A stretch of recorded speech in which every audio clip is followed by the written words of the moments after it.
अब आपको बकहो नगर परिषद में आयोजित कांग्रेस की प्रेस कॉन्फ्रेंस की खबर दिखाते हैं, जहां मंडलम कांग्रेस के नेतृत्व में आज एक प्रेस कॉन्फ्रेंस का आयोजन किया गया। कांग्रेस द्वारा इस प्रेस कॉन्फ्रेंस में जिले भर के तमाम नेता शामिल हुए।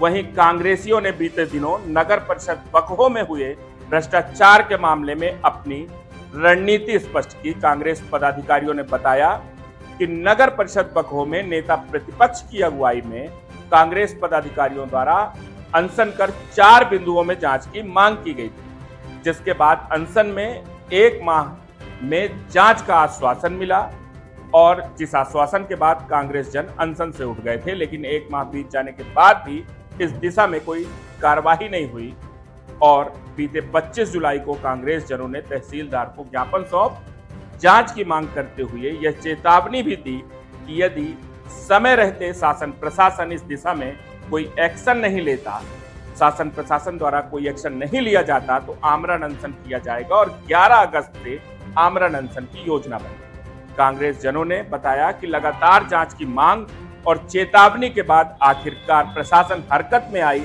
और बीते दिनों संयुक्त संचालक नगरीय प्रशासन विभाग द्वारा उक्त जांचों के लिए 4 सदस्यीय टीम का गठन कर इसकी सूचना दी गई और शीघ्र ही जांच का आश्वासन भी दिया गया, जिसकी सूचना के बाद कांग्रेस जनों ने आमरण अनशन से अपने फैसले को स्थगित कर दिया।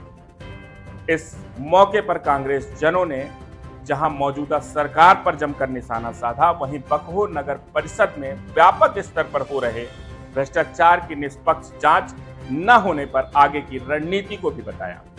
कांग्रेस पदाधिकारियों ने इस मौके पर एक सशक्त विपक्ष की भूमिका का निर्वहन करने के साथ ही भ्रष्टाचार और समाज हित में लगातार संघर्ष करने की बात कही। चलिए आपको सुनाते हैं कि इस मौके पर कांग्रेस के जिला कार्यवाहक अध्यक्ष बलमीत सिंह खनूजा, कमलेश शर्मा, ब्लॉक कांग्रेस कमेटी के अध्यक्ष राजीव शर्मा सहित धनपुरी नगर पालिका उपाध्यक्ष हनुमान खंडेलवाल व पूर्व नगर पालिका अध्यक्ष मुबारक मास्टर ने क्या कुछ कहा। चुनाव के उपरांत जो परिणाम आए थे, उस परिणाम में हमारे पक्ष में केवल एक ही पार्षद थी, श्रीमती रेखा अयोध्या राव जी। आज आप देख पा रहे हैं कि वही रेखा अयोध्या राव जी के ही सानिध्य पर इस पूरे भ्रष्टाचार के खिलाफ संगठन के सहयोग से लड़ने का काम किया गया है।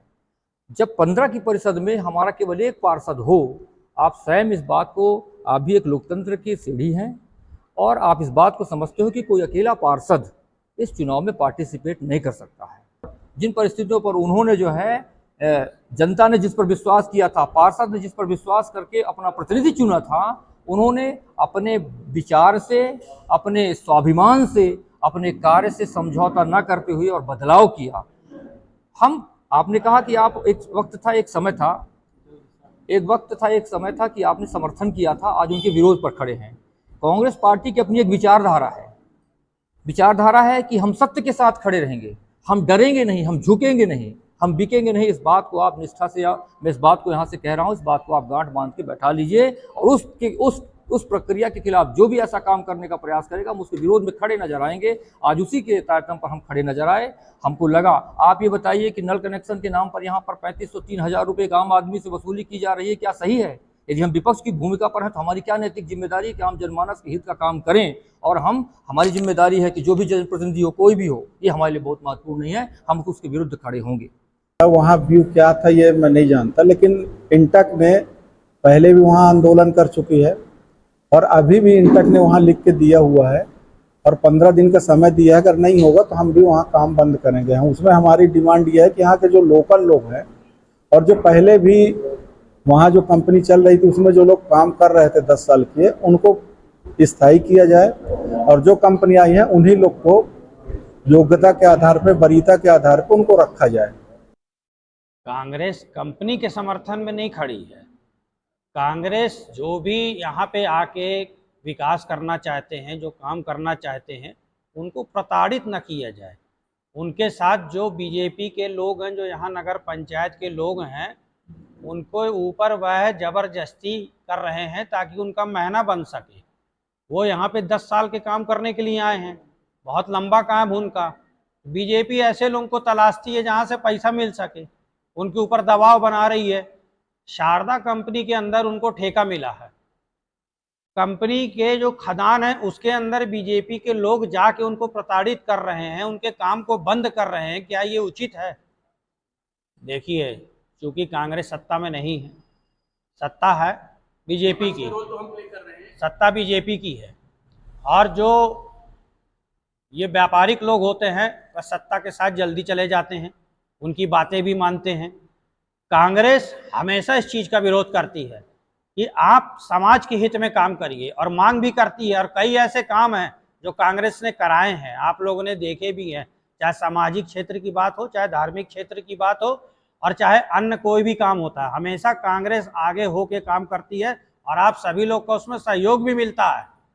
जिलाध्यक्ष की घोषणा देखिए, हमारे जो राहुल गांधी जी ने जिस तरीके से पूरे प्रदेश से 56 नेता मांगे हैं, उन 56 नेताओं का विश्लेषण हो रहा है, जिसमें कई प्रकार से मंथन किया जा रहा है कि इस बार जो भी जिलाध्यक्ष होंगे वह डायरेक्ट राहुल गांधी से जुड़ेंगे और जिलाध्यक्ष को मजबूत किया जाएगा। तो कमान ऐसे व्यक्ति को सौंपी जाएगी जो उस लायक होगा, उस जिले को चला सके, सबको साथ लेके चले, कोई विरोध की भावना ना हो, आपस में एकजुटता हो।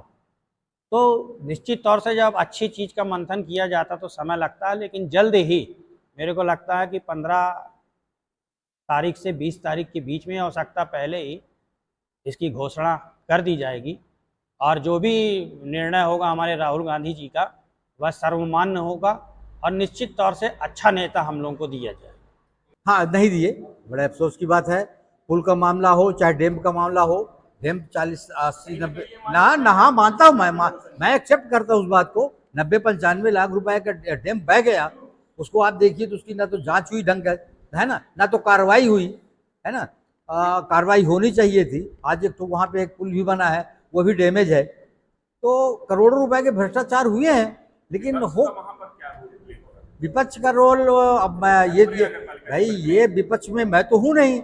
अब विपक्ष में तो जो हैं, जो अपने पार्टी के पदाधिकारी जो हैं, नेता प्रतिपक्ष के पद में है, तो उनकी जिम्मेदारी बनती है कि नगर पालिका परिषद के अंदर विरोध करे और बाहर भी विरोध करे। और उसमें आप उसमें भ्रष्टाचारों में आप बहुमत जुटाना चाहेंगे आगे दिए पार्षदों का, तो बहुमत भी जुट जाएगा। सवाल समस्या ये है कि आप में इच्छा शक्ति कितनी है कार्रवाई करवाने की या कार्रवाई करने की नगर पालिका के खिलाफ या नगर परिषद के खिलाफ, तो वो बराबर जो है हो जाएगा। लेकिन इच्छा शक्ति ही नहीं है तो मैं क्या कर सकता हूँ भाई इसके लिए। कहीं ना कहीं आप मानते हैं कि कांग्रेस नगर पालिका धनपुरी में एकजुट नहीं है या कमजोर है, या उनकी इच्छा शक्ति नहीं, धनपुरी में कमजोर करने का प्रयास किया जा रहा है और पहले भी किया गया है। कमजोर है नहीं धनपुरी में कांग्रेस। अब सवाल ये उठता है कि 2-4 चेहरे हैं जो फ्रंट लाइन के चेहरे हैं, वो थोड़ा सा बैकफुट में है। और बैकफुट में होने का कारण ये है कि भाई जो आज पद में है, चाहे वो उपाध्यक्ष हो, चाहे नेता प्रतिपक्ष हो, या पार्षद हो, या मंडलम अध्यक्ष हो, या ब्लॉक अध्यक्ष हो, संपूर्ण जिम्मेदारी तो ये ब्लॉक अध्यक्ष की बनती है कार्रवाई करने की, कार्रवाई कराने की। नहीं कर रहे तो धरना प्रदर्शन आंदोलन करने की, ये जिम्मेदारी उनकी बनती है। ठीक है, नहीं हो पाया, लेकिन अब जो है वो बराबर हम संघर्ष कर रहे हैं और हर जगह करेंगे। और मेरा तो अपना मानना है कि अगर जो कोई भी ब्लॉक अध्यक्ष हो, मंडलम अध्यक्ष हो, अगर वो मैनेज हो रहा है या मैनेज होने का प्रयास कर रहा है या आर्थिक किसी प्रलोभन में वो पड़ रहा है, तो बिल्कुल पार्टी को, ऐसे व्यक्ति को पार्टी में नहीं रखना चाहिए, पार्टी से निष्कासित करना चाहिए। अलग निष्कासित ना करे तो ना करे, कम से कम पार्टी की जिम्मेदारी से जो है उसे हटा दिया जाना चाहिए।